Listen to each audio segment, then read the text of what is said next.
NCERT में phylum chordates में 3 सब फाइलम दिए हुए हैं। एक तो है यूरोकॉर्डेटा, जैसे ट्यूनिकेटा बोलते हैं, फिर दूसरा सिफेलोकॉर्डेट्स है और तीसरा वर्टिब्रेट है। तो सबसे पहले यहाँ पे हम लोग यूरोकॉर्डेट और सिफेलोकॉर्डेट्स के एग्जांपल्स करते हैं। तो सब फाइलम यूरोकॉर्डेटा आप ऐसे याद रख सकते हो, यहाँ पे ये यूरोकॉर्डेटा का है पहले यू और सिफेलोकॉर्डेटा का सी है।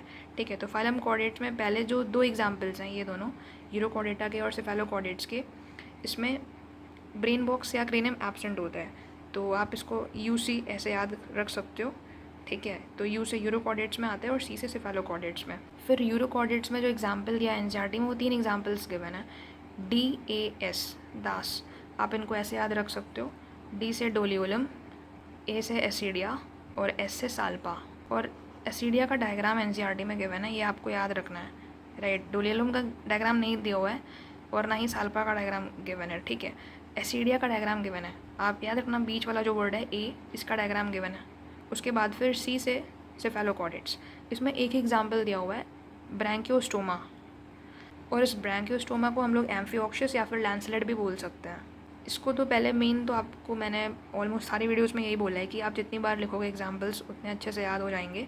बार बार लिखोगे, रफ में प्रैक्टिस करोगे, एक्टिव रिकॉल करोगे, तो आपको एग्जाम्पल्स याद हो जाएंगे। ठीक है, एज सच हर एग्जाम्पल्स के लिए ट्रिक की ज़रूरत नहीं होती। जैसे मैंने इसमें आपको बता दिया दास, डोलियोलम, एसिडिया, साल्पा। ठीक है, अब ब्रैंकियोस्टोमा आप बोलोगे, फिर जल्दी जल्दी जब आप लिखते रहोगे तो फिर आप एम्फिओक्सिस बोलोगे, लैंसलेट बोलोगे, एक फ्लो में जब वो एक फ्लो हो जाएगा ना तो फिर आपको वो एग्जाम्पल्स याद आ जाएंगे, आपको एज सच कोई ट्रिक की ज़रूरत नहीं पड़ेगी, राइट।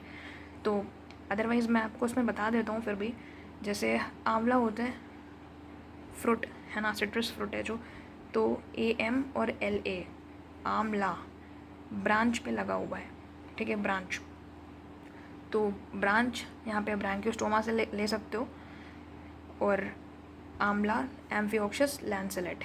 ठीक है, अदरवाइज़ आप लगातार जब इसको रिवाइज़ करोगे एग्जाम्पल्स लिख के, और लिखना बहुत ज़रूरी है, एनिमल किंगडम के एग्जाम्पल्स लिख के हमेशा याद करना, तो वो बहुत ही इफेक्टिव होगा और बहुत ही अच्छे से याद होगा, राइट।